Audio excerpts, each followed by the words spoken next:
If that group right there wants to take their seats, every single one of you right there. Everyone. Okay, no, I'm kidding. So, right after this talk, we're going to head out for lunch.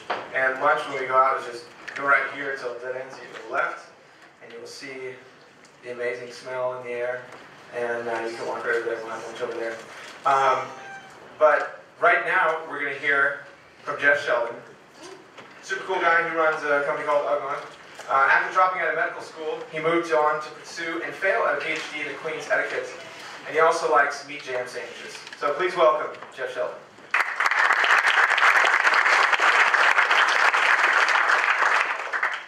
And all of that's very true. All right, so my name is Sheldon, better known as Ugmonk. How many of you guys have heard of Ugmonk before? Wow, a lot of people. How many of you guys own something from Ugmonk? Wow, I knew you guys are cool. So what I want to do today is just kind of tell you my story about how I built Ugmonk over the past 3.5 years and go through some of the things that I've learned and how I took it from just a passion project, something I started as really just an experiment, and then took it onto a full-time gig. And this kind of follows right in line with the two talks we heard this morning, which I didn't talk to Jonathan or Cameron about that, but very similar story, but a little bit different journey to get there. So we'll talk about the story, a couple key things that I've learned, and then we'll do some Q&A at the end if we have time, and hopefully I can answer some questions. If we don't have time for Q&A, you can just come up, tap me on the shoulder, and we'll chat over lunch. So the story really begins back, ever since I was a kid, I was doing art, doing drawing, I was building things, I was creating things, just always making things. So it really starts at a very early age. The actual time that I transitioned into design was not till college. I didn't even know what design was until I got to college. So I was doing traditional art, painting and sketching, and wanted to make money doing it, so someone said, you should do graphic design. And then I later found out exactly what that was and fell in love with it. Fast forward to 2007, and I started doing some t-shirt designs for competitions. I'm sure you guys have heard of Threadless, Design by Humans, companies like that, where you could enter these competitions, and then people would vote on them, and then if you won, you'd win a cash prize. So this was pretty cool. It sounded like a cool idea. So, I'll throw a few designs on here. It was something fun to do while I was in college. And ended up winning one on Design by Humans, and it was like pretty cool for a college student to get $500 cash. It was like a big deal. So I said, I'm going to keep doing this. So I kept doing that. I won a few more times. And I said, this is, becoming a real thing. So before that, I'd never designed a t-shirt. I was doing some design, just basically learning the basics of Photoshop, Illustrator, all the general design programs. So that happened, and then I realized the only problem with that was that they own the artwork. So as soon as I uploaded it to Threadless or Designed by Humans and they printed it, I could no longer do anything with that. So it kind of sucked from that standpoint because I had these designs that people were buying, but I wasn't making any money after the initial cash prize. So it was great for exposure, but it didn't have any recurring revenue really after that. So this is when my first idea came to just thinking about maybe I'll design my own line of shirts. At this point, it was really just like a whim. I had no idea what it took to actually screen print a shirt or any of that. Fast forward to 2008. I graduated college. I got an entry-level job up in Burlington, Vermont. Got married a month after college, moved up there, started a new job, and was working at an agency doing action sports marketing. And this was a really cool company. We had a half pipe in our office. We had a basketball hoop. We had a ping pong table. Really cool company culture, but I wasn't doing a lot of creative things. So I was doing print production work, Photoshop, cloning stuff out of photos. Not a lot of the exciting things that you hope to do as you're fresh out of design school and you're ready to tackle the world. So this idea came back to start something on the side, and this is when Ugmonk got its birth. This was really just a passion thing, just a side project. People were asking me, are you going to try and make this into your full-time job? And I told them, no, this is definitely not going to be a full-time job. This is just something to make a little cash and to do something in my downtime. And I'm not the type of person, as I'm sure many of you guys are, you're designers and developers, you're not the type of person that can go home and sit in front of TV for 4 hours a night and just kind of veg out. And I have to be doing something, I had to be creating, I had to be making things. So this whole theme of making and creating carried through my life, and I'm still that way. I still have trouble even sitting here for an hour, just sitting still and not doing anything, not doodling, not doing something with my hands. So I launched Ugmonk. Called up my brother who's a web developer and said, hey, can we throw a website up? And then I started researching screen printers, started to get some of the basics down, and then I ordered 200 shirts. and 50 of which never even made it onto the site because the screen printing was so bad, which was a lesson that I learned later to get samples. But so I put 150 shirts up on the site, threw a site up. The site was not that great. Thankfully, there's things that are platforms that you can put up, like Big Cartel, that you can throw up a website pretty fast. And then I used the network that I had built through some of these t-shirt competitions to reach out to a lot of these t-shirt bloggers. There's like whole t-shirt communities, believe it or not. And at the time, social media wasn't as big, so there wasn't, Twitter wasn't what we know it as today, Facebook. A lot of these things were just kind of peaking and people weren't sharing as much, so reaching out to these blogs was really key. And what I would do is I would just send an email, a personal email, say, hey, I've been reading your blog for a while, and I threw up this site, this is what I'm doing. If you like it, if your readers would like it, do a post. And that was really all it was. It was nothing, I wasn't giving away samples, I wasn't asking for stuff in return. I said, hey, if you like it, post about it. If not, don't post about it. And at the time, the initial idea for Ugmonk was to design typographic t-shirts, minimal design, focus on minimal design, which it still carries through today, but it was targeted at typography geeks, and I thought there had to be a handful of them throughout the world that would be the same typography nerds like me. So I put out these shirts.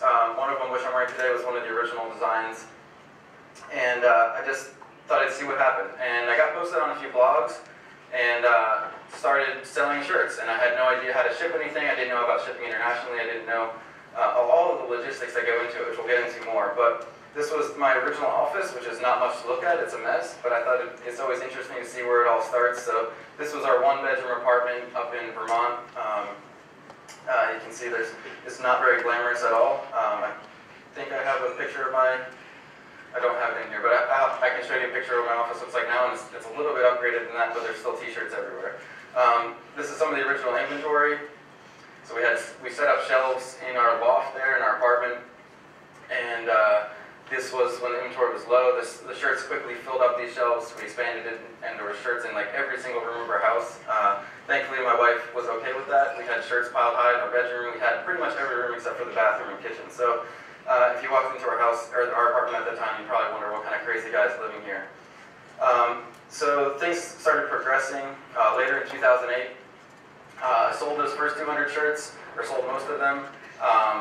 And then I took all that money and put it back into the business. So every single cent that I made, I put back into the business. And this was a decision I made early on to basically fund and bootstrap the business. And this remained for the next almost 2.5 years. So every single penny that I made, I put right back into the business. While I was working full-time, my wife was working full-time, and we decided, let's not touch any of this money. So being able to do that on the side, which I'm a big proponent of, and Jonathan and Cameron kind of touched on it, is build something on the side, do it while you're working, and I would work on the evenings and weekends, and keep that thing kind of separate and let it fund itself to see if it has any legs. So I continued building the brand, and my model was really just releasing new products, reaching out to these blogs, and then customers would come back, repeat customers, and it spread organically. So it got to a point, which was probably an unhealthy point, but I think there's an unhealthy point in a lot of businesses. If you talk to people that have started things, there's kind of that breaking point where you have to cut back on something. But it built to the point where we were shipping shirts literally every night, or almost every night and weekend. And it was not the most fun activity, but it was also really cool to see the brand take off. Then we released, later in 2008, we released a shirt called And Then I Woke Up, which a lot of you guys are already familiar with Ugmonk, so I don't have to tell you what that is, but I've got a picture here. This was the design, just an ampersand on the bottom, which you probably can't read. It says, Then I Woke Up. So it's very basic, very simple. Had no idea that this was going to catch on like it did, but for whatever reason, people are obsessed with ampersands. It's not just me. And it took off like crazy. And started getting posted more on blogs.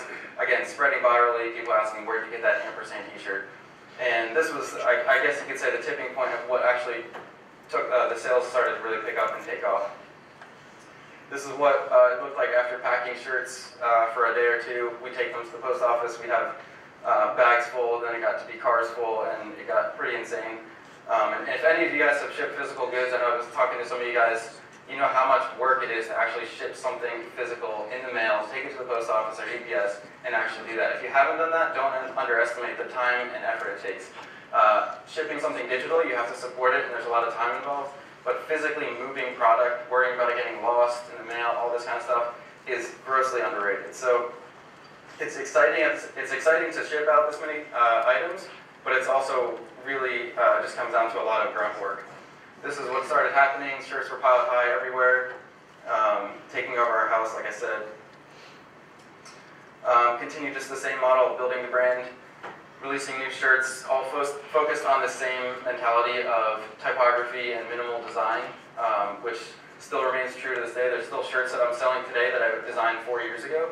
And that's kind of what I wanted to do, was design something that's not focused on the trends at the time, not focused on what's hot, but design something that I personally would want to wear. So this is the product test, the really crazy product test that I have. If I won't wear it, I won't sell it, and that's it. So I was designing things that I wanted to wear that I liked personally, and that was all of my marketing and focus group user testing. So then things really started to pick up.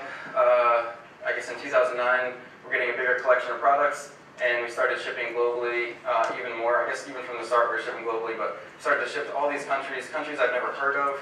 Literally had to look up these places on a map to make sure they were countries before I sent it there. Islands off the coast of Madagascar and Asian islands and all this just crazy. Like I couldn't get my head around how big the world was. And I think before that, I was kind of in my own little bubble. I was in a little town. It's like, thinking the U.S., there's got to be this many people that are into this kind of style. And then I realized that, like, with the internet, we have such an opportunity to find the people that want to hear, to find the people that want to buy what we're doing. So it just continues to grow globally. I think we're actually over 60 countries. And international sales have been a huge part of our success. Then around August, we launched what's called the anniversary tee. Each year, since a lot of you guys are familiar with this, I don't have to explain it, but for those who aren't, we released a limited edition t-shirt just to kind of celebrate that we made it through a year, and we've been doing that ever since. And these are our only limited edition products, so rather than making everything we do limited edition, we decided to make certain things limited edition to keep that drive, but not to kill ourselves by having to come up with designs every single week. Then around the holidays, we did what's called the Ugmonk Gives Back charity drive, and kind of similar to what Jonathan is doing with Style Hatch. We wanted to give back as soon as we could and as much as we could. So there's a lot of companies that are based on charity. Companies that do it well, there's Tom Shoes and Sevenly and different companies that tie in charity really well to their business model. But there's a lot of companies that use charity as their business model, and the product is just not there. The product is not good. So I always wanted to be product first and have charity tied in as a part, but not base it on solely getting people's emotional appeal and then giving them a product that they wouldn't wear. So this was a neat way to be able to tie in both of those. The customers could give back, I could give back, we could all see what we're doing, and being really transparent about where the money's going and who we're helping, and we've been doing that ever since. So here's some of the newer products. That was in 2009. Just go through a few of these. So the style started to develop a little bit more beyond just basic letters. Some of these are hand-lettered stuff. Went to hoodies and long-sleeve shirts. And really just grew. There was no, people would ask me, what's my business model? When am I going to blow it out? What am I going to do next? And I would tell them I have no idea. I would just keep releasing products and keep pushing it and keep finding people that were interested in the brand and letting it spread organically. If people liked it, they'd come back. If not, then I had to figure out what I was doing wrong. 2010 was the big year that I finally took the jump and said, I'm going to quit my day job and do this full time. And this is one of those things that sounds glamorous and glorious to do, but there's a lot of conversation on the back end. My wife and I would have conversations, is this something, I guess late 2009, is this something that I could actually do? Can we make enough money doing this? So not something that could be taken lightly, but it's also something that has been touched on before, but the risk that people associate with doing this is often a lot smaller than they realize. Your job security is, in this economy, you have no idea if you're going to have a job the next day, so working for yourself really is the best job security. And it also put a lot of pressure on me to make it happen. So when I left the agency there, I had 2 years agency experience, I decided I was going to go 50% freelance and 50% Ugmonk. And that quickly became 100% Ugmonk and 0% freelance. Any freelancers out there know how much time freelance takes. Again, something that sounds glamorous to go freelance, I'm going to have no boss, I'm going to do this, but there's so much stuff in the back end, the communication, the work, the client relationships to build up, that takes so much time. So I was able to, the revenue from Ugmonk was enough that we were still eating. My wife, we joked that she supports me with her job. I'm the starving artist, and we were able to kind of make it work, make ends meet, and we didn't have a lot of commitments at the time. We didn't have a house or anything at the time, so it was a little bit, the risk was actually smaller than what it seems. A lot of people have this idea that, what about benefits, what about health insurance and all that stuff, and while those are definitely real, if you just do the math and you figure out what you need to do, it's just going to fuel you to make yourself work that much harder. So I took the jump, I never looked back. It was the best decision I made for the brand, and since 2010 till present, has taken off exponentially. So you'd think that I'd have all this time to ship shirts now that I'm working full-time and I have no day job, but things, as sales picked up and my responsibilities picked up, I had no time to do this. And a while back, my mom had volunteered. She said, if there's anything I can do to help you with the business, like every good mom says, let me know. And she said, what about shipping? I said, you don't understand. This isn't like taking 3 things to the post office every week. And she's like, oh, it's okay. I can make it work. So eventually when it got to this point, I called her up and said, what do you think about actually doing this? And so I hired her. She's actually on our payroll. She's my first official employee, so we're a family business. So we moved all the shirts down to their house, actually, in Pennsylvania, where they still are. And she took care of all the fulfillment, shipping, and quickly grew from there.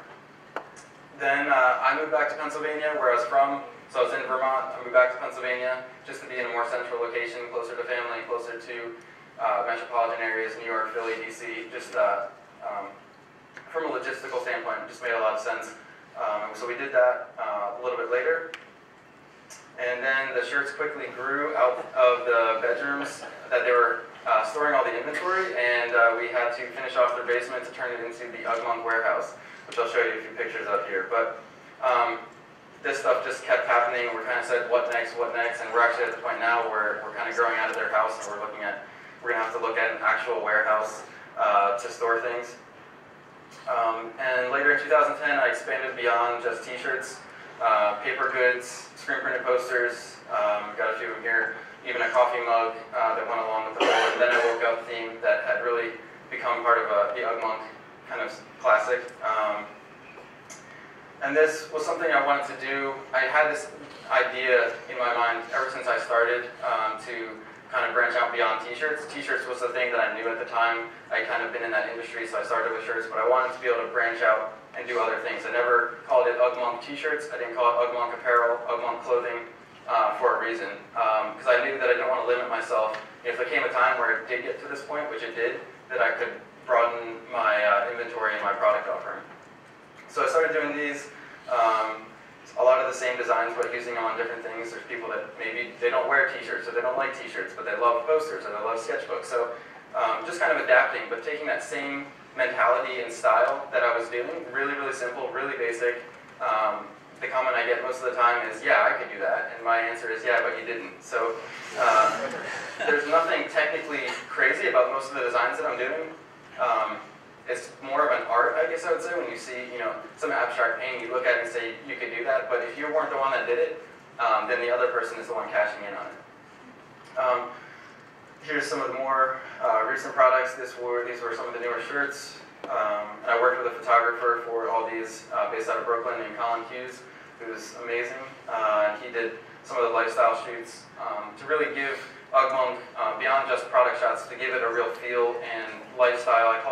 I call it a design lifestyle brand. I don't really know what to call it when people ask me what it is, because it's not a t-shirt brand, it's not a fashion brand, it's not a streetwear brand, it's just Ugmonk. So I call it a design lifestyle brand, which kind of sums up the philosophy and mentality I have behind everything I'm doing. Some more of the newer products. So here's the basement that we worked on with my brother and my dad. Here's it after it's completed, started moving shelves in. And then here's what it looks like. This picture is actually already out of date. It's probably a year old, and the shirts are piled higher than that, and there's almost no space to walk in. So we're trying to figure out what to do next, to be honest. The inventory just kept growing, so we keep putting all the money back into it. If I had 400 shirts, I'd sell those, 800 shirts, et cetera, et cetera. There was no investors or anything like that. It was really just, let's leave all the money in the business for as long as we can. And then eventually when I went full-time, I was able to pay myself a little bit out of there.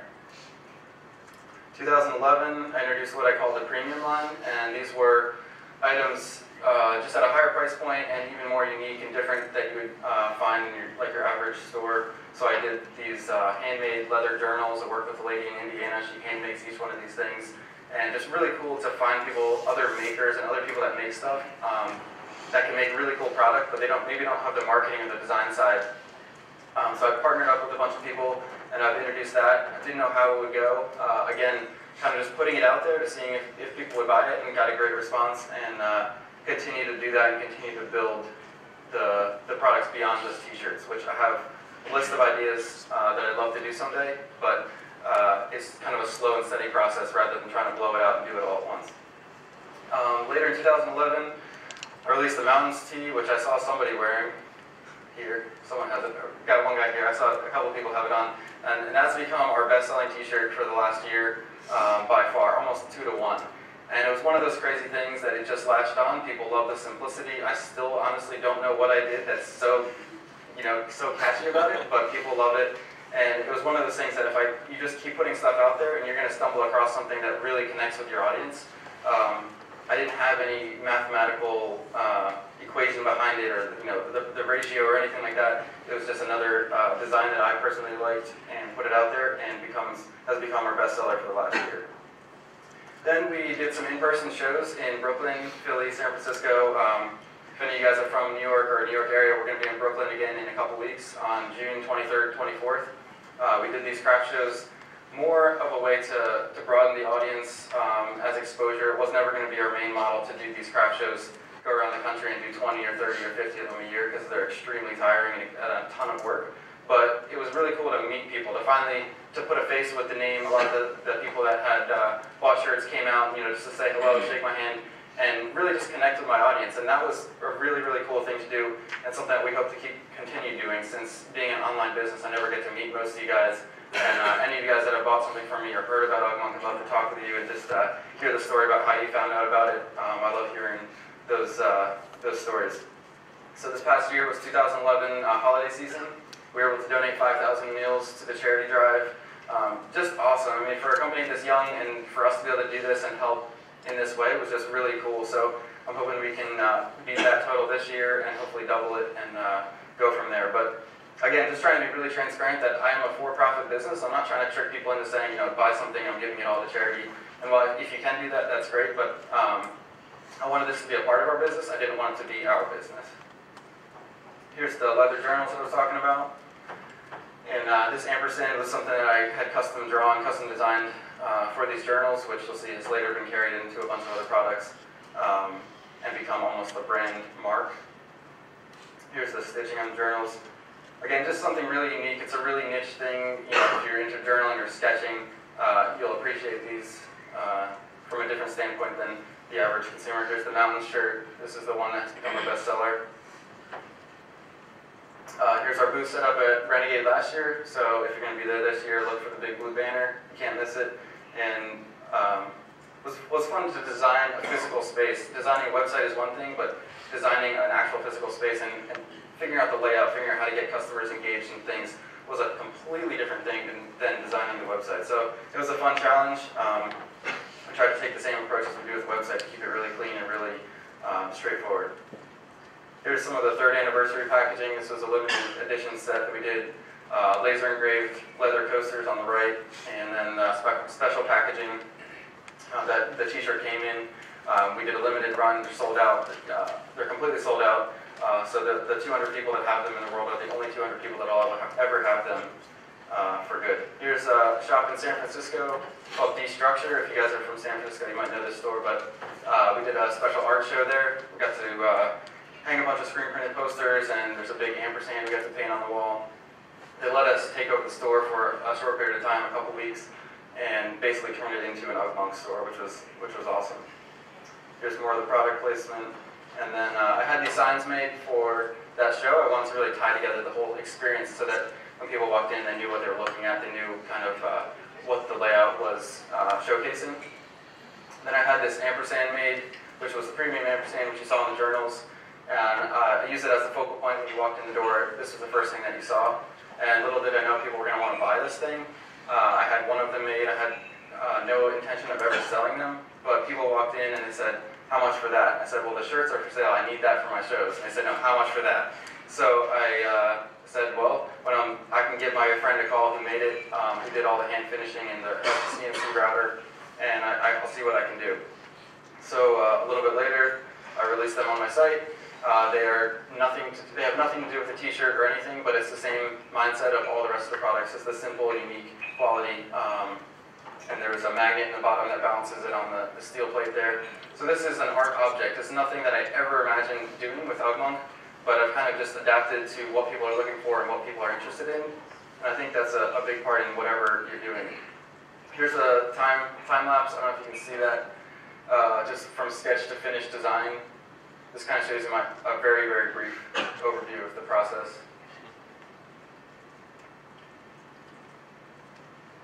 And I try and share a lot of these things on the website, be really open about showing my sketches, even though like when you see the beginning of this, it's terrible. Like I would never show someone this because it looks, it's just a doodle, it's nothing great, but showing this stuff and showing kind of how imperfect it is when it starts, and showing the community that, I think people have really latched on and appreciate process. So I think that, again, can go across any industry. If you're into development or design or whatever it is, sharing that process of how you did something, you're like, why would I give it away? Well, at the same time, someone's going to figure out how to do it too. So if you just show them, they're a lot more likely to come to you, again, for either work or other questions.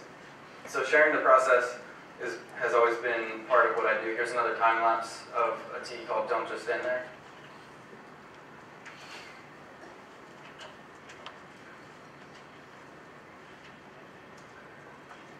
And this is obviously sped up really fast and not showing all the in-between steps, but just kind of giving people an idea of how does a shirt design even happen.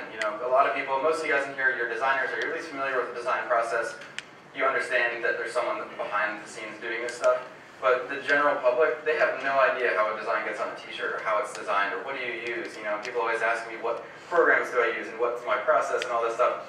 So I figured why not just show them. So I put this stuff right on the same page as the shirt so they can see from concept to finished shirt. So that's kind of the story up until today. The story is still being written every day, every week, kind of changes. And I don't have a 5 or a 10-year game plan. It's really just taking it day by day and then figuring out what to do next. So I want to go through 6 key things that I've learned, and hopefully they'll be a help to you guys if you're starting something outside, if you've thought about starting something. 6 things that are overarching principles of what I do with my brand. So again, Jonathan kind of stole my thunder on some of these, but start something you're passionate about. If you're not passionate about it, you're probably not going to succeed. And I'm not saying you're not going to make money, but the excitement factor is going to wear off so fast. A lot of people have this idea that if they like doing something, as a hobby, that they shouldn't make they shouldn't make a job out of it. They shouldn't try and monetize it. And I think that's true in a lot of cases. But there's also a lot of times where you can take what you love and like what I'm doing. I still love design and I'm still doing it and make money from it. So don't shy away from something just because you're the fear of ruining it. You have to be careful and you have to be knowledgeable of what you're doing that you don't want to ruin. If your passion is biking or photography or cooking, that you get to the point that you no longer like doing that because you're so tied up in the business side of it. But hopefully I'm living proof that you can do both.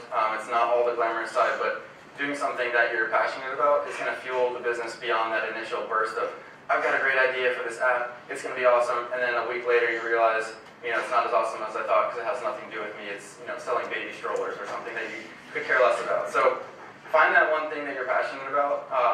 Everyone's passionate about something, whether you think you are or not, and it might not have anything to do with the web or anything web related, but finding that one thing and then just going for it and making that side project start and not thinking about the money from the get-go. Number 2 is go with your gut. Everything that I do is just a common sense approach. It's really, really simple. Our motto is kind of keep it simple. I'm sure you've heard that before, keep it simple, stupid. That's all it is. We try to not overcomplicate anything. There's so many just people looking for the right way to do things. How did you do this? I'm going to be the next Instagram, the next Facebook, and I'm going to model my business after theirs to figure out how they got the success. Well, they got there for a reason. but don't worry about their right way, find your right way. There's so many right ways to do things, and we have so many opportunities that people are so caught up in like finding, people email me all the time asking me for questions, which I'm happy to answer, but they want to know exactly what I did, what was the next step you took in the process, how did you get to success? And it's like, I just kind of went for it, it's whatever felt good. And this applies to everything. So if I'm designing a shirt, I'll send it to my brother, who's my business partner, and he'll say, I don't like the color, I don't think it's going to sell, whatever, I'll change it. And that's it, literally. It's like pricing. What should we price this at? We're not doing these focus groups and figuring out all these crazy numbers. We're saying, what's a reasonable price? Where's our margin? Let's put it out. That's it. So I think a lot of people have these ideas that behind the scenes there's all this like business jargon and talk that needs to go on. But for something small, if you're starting something, don't worry about all these special, logistics of getting the stuff all right. I got people sending me their business plans. Like early on, the guy sent me his 80-page business plan. I said, I don't even know what a business plan is. I never went to business school. I didn't really know what it is, but I gave him three bullet points, three of the bullet points we're talking about, and just said, here's my advice, and left it at that. So I think there's a value in the business side. So if you're a business guy, there's certainly a value in the knowledge that you have, and I wish I had some of that knowledge. I've learned, made mistakes along the way, but don't get caught up in that so early on. Worrying about legal trademarks and all this stuff. It's like, put your idea out there. Don't even worry about making money, but put it out there, and then just go for it. Stop worrying about the right way. Number 3 is to find a niche.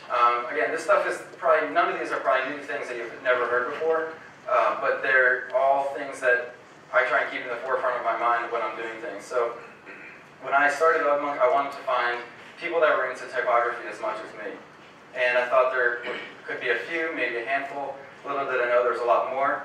And then it broadened beyond that to just anyone who's looking for the simple, clean design, the style, the aesthetic that I was doing throughout all my products. But I was targeting a very specific person. I tell people I would never try and sell you an UgMonk shirt. So I'm not in the business to say, this is the best shirt, this is the most comfortable, it's going to make you famous, whatever, and talk about all the features and benefits. If you see it, you're either going to like it or you're not going to get it. And if you like it, that's who I'm targeting. If you don't get it, you're like, I don't get this. Why would I wear a shirt with a big A on it? It doesn't make any sense. Then that's fine. So I leave those people, to go buy shirts wherever else they want. But the people that get it are the people that come back. They totally get what I'm doing. They enjoy the process, the detail that I put into the products. And just targeting that specific group of people has been huge. Not getting caught up with, like I said before, the trends. If this year is the paint splatter neon, then I'm going to do paint splatter neon letters. And if you're constantly doing that, it's just a cycle that's really hard to keep up with. So finding that group of people for whatever it is, an app, a product, a service, whatever you're doing, the people that are going to appreciate it, the people that want it, are the people that you should be, showing your product or trying to reach. Number 4 is be remarkable. If any of you guys, I'm sure a lot of you guys have heard of Seth Godin, or if you read his blog, he talks a lot about this in his book, The Purple Cow, and creating things that people will talk about. My marketing strategy, I've actually done 0 paid advertising. I don't do a lot of targeted campaigns and stuff like that. It's just creating things that people are going to talk about. So right from the get-go, when I created the shirts, they're different. If people liked them, they would come back and get more. Their friends would ask, hey, where'd you get that shirt? Which probably a lot of you guys, maybe that's the way you found out about it, and then you'd buy the shirt. With social media, as much as we all hate some of the Facebooks and Twitters and the overload of sharing, that stuff is just another way of spreading the product by word of mouth. So I call it the digital word of mouth. And don't underestimate the power of that. So, for instance, if you were going to go buy headphones, 20 years ago, you would walk into an electronics store, you would look at the marketing display and say, this one has the best features, I'll buy that. Now, probably almost every single person in here would put it on their Facebook or Twitter and say, which headphones would you buy? So it's really completely shifted and come back to small town business where it's all based on relationships and recommendations and not trying to sell people things, but more of just recommend things or stuff that you want to talk about anyways. So a lot of you guys, if you have an UgMonk shirt, I'm sure you've been approached by people that say, where'd you get that shirt? Or where can I get one like that? And I don't even have the name on them other than the tag. So just creating something that's different, whatever industry it is, I think is really undervalued. Not trying to be the next of something, but just trying to create something really unique. And it's not an easy thing to come up with to be unique, but keeping that mentality of standing out is important. Number 5, love your customers. Again, we have the ability to say thank you. We have the ability to follow up on things, to provide customer service that we didn't have 10 or 15 years ago. So I try and reply to as many emails, as many tweets and Facebook messages as I can personally. And obviously this can only scale to a certain point, but while I have that opportunity, and sure, maybe it takes an hour out of my day, that's the least I can do. Like if one of you guys, purchased a shirt for me, it's not only super humbling that you want to buy something from me, the least I can do is say thanks. And for whatever reason, so many people miss this. They think, okay, we're kind of established now. I mean, you think of big companies, big, humongous, brands, they could care less about their customers. They'll tell you they care, but they don't really care. But since we have the opportunity, especially if you're a small group or a small startup, you have the ability to write, a personal message back to someone and say, thanks for, the email, thanks for buying my product, thanks for subscribing to my service.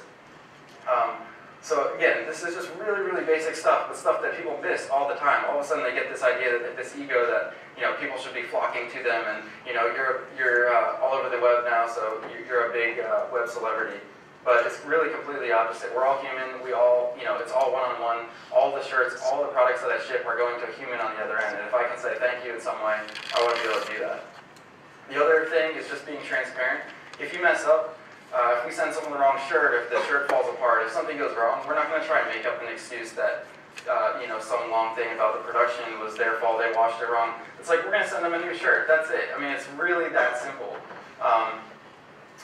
Basically, our motto is, treat others how you'd have them treat you. Again, it's something that everyone's probably heard.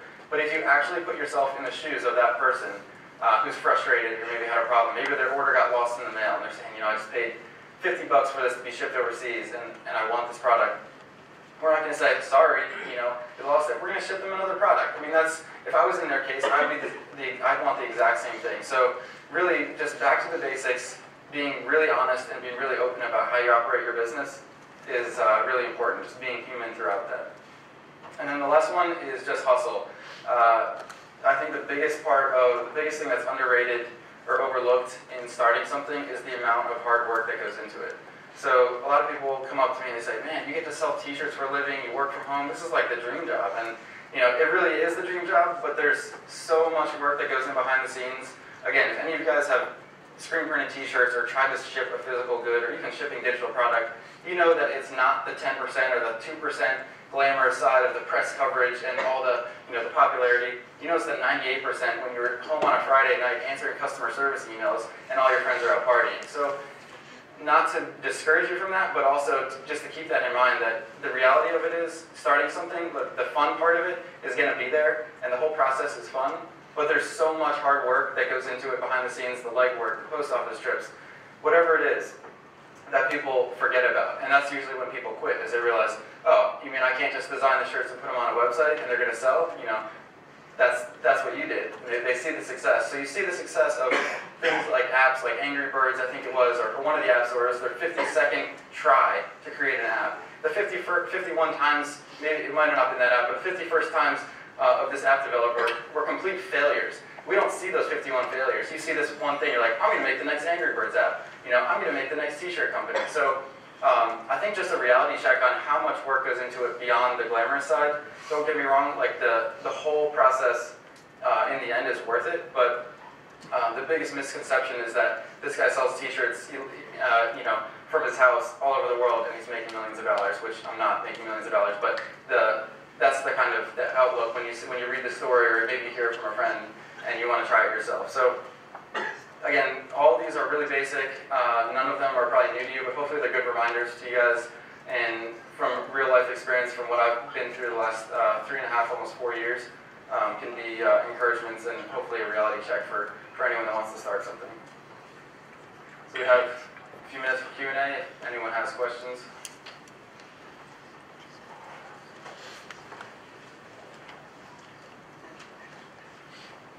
Anybody? Yeah.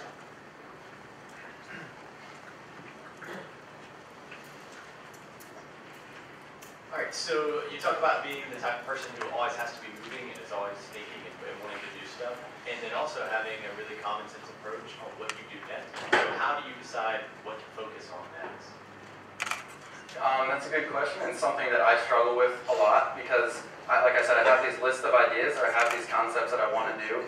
and it's easy to get distracted by, if I got distracted into only making this wooden signage that made ampersands, and all of a sudden I realized, wait a second, I neglected my business, because I have all these ideas. So for me, if you're that type of person, I struggle with it. I mean, and the reality is, like, I think I've developed some sort of ADD because of the internet, and I'm just constantly jumping back and forth, and I can't make up my mind. But in the end, it just comes down to doing the work. Like, there's no magic formula. The thing that has driven me the most in what I'm doing is, if I'm not doing it, no one else will. If you work on a small team, or if you work by yourself, you know that if you're not putting something out there, no one else is picking up the slack. So that's just kind of like, I've got to do it. I've got to put it out there. So making those decisions and going with your gut on those. Again, like I said, you just have to pick something and go with it. You can't worry about, is this perfect? Is it going to be a success? You just have to do it. It's really, there's no magic to the formula there.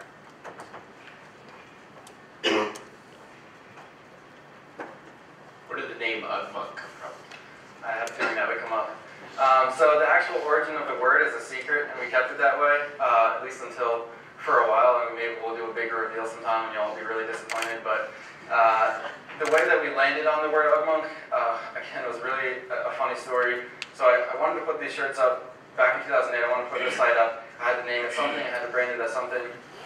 Came up with a list of names that I thought were all creative and cool, and simplicity, and this and that, and minimal that. And I was like, they all just kind of fell flat. And it was like an IM conversation between me and my brother, coming up with just a bunch of random words, and started Googling stuff to see what was open, like if the URLs were taken.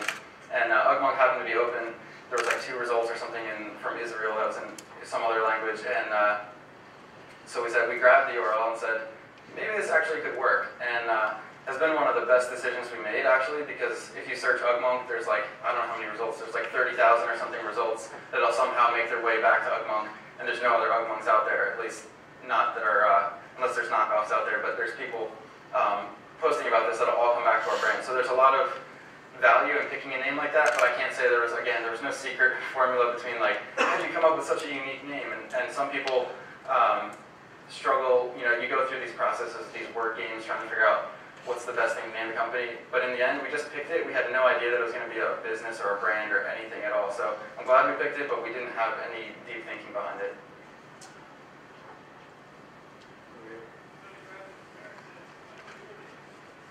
I kind of had a couple questions, but I was curious, who makes the actual shirt? Do you go through a specific company that makes all your shirts? Yep, so I work with a screen printer in Kansas City. They do all the printing, tagging, polybagging. So I get all the product when it's shipped to our warehouse. It's all shipped, ready to go. So I worked with them, and I can tell you a story about how that came about. So I started with a screen printer in Florida. It was supposed to be some awesome screen printer that people on the web were saying was great. Among some of these t-shirt sites, sent them my stuff, and when I got the shirts back, and 50 of them I couldn't even put on the site because the printing was so bad and I didn't feel right selling them. Meanwhile, these other guys had seen my site, who I work with now, Bandwagon Merchandise. If any of you guys are looking for shirt printing, you can look them up. But they had reached out and just said, hey, we like what you're doing, we print shirts, let us know if you need anything. And at the time I was like, no, I've got a printer, and then this whole thing happened. And then I realized a key thing, which is getting samples, which is an obvious thing to probably anyone that's done stuff, but I didn't even think about it. So I got some samples from them, and have been working with them ever since. And they're all, most of them are American Apparel, everything's made in the US. And just really quick, I don't know if I saw somebody else, but I know you said you kind of think of things as they come and you're not planning ahead to the future or anything, but do you prefer just doing everything online, or do you have any maybe hopes of doing a brick and mortar type of store, or just any thoughts you have on your plans for that? Yeah, so he's asking if I have plans for brick and mortar, or if I'm going to just stay an online site. And so the way I started was online. The profits are the best when you're selling direct to the customer. And I thought, okay, cool. So I'll start getting into wholesale. I'll be able to, get into some cool shops here and there. And retail in general is just struggling. If you go into shopping malls, if you go into stores, they're struggling really hard right now. So I didn't put a lot of emphasis on that side of the business because of that. I didn't want to be waiting on wholesalers to say, we want to reorder, and I can say, oh good, I can get rid of these shirts. So I focused more on using that as exposure. So I'm in maybe 15 or 20 shops around the world, but really, really small quantities. And I use those as kind of my marketing and exposure. So someone might be browsing a store, but they never have heard of my site. So they'll find the shirt, they'll see in the tag that it has the URL, and they'll look it up. So wholesale is not my main thing, and brick and mortar really isn't either. It doesn't make sense for what I'm doing at this point. While I'd love to have a store, I think it'd be awesome to have an Oakmont store and design the space and have a studio and work out of there. At this point, it really doesn't make sense to do that, just to break the business model that I have going. So online is by far the way everything is moving. People with their mobile device and everything, people are getting more used to buying online.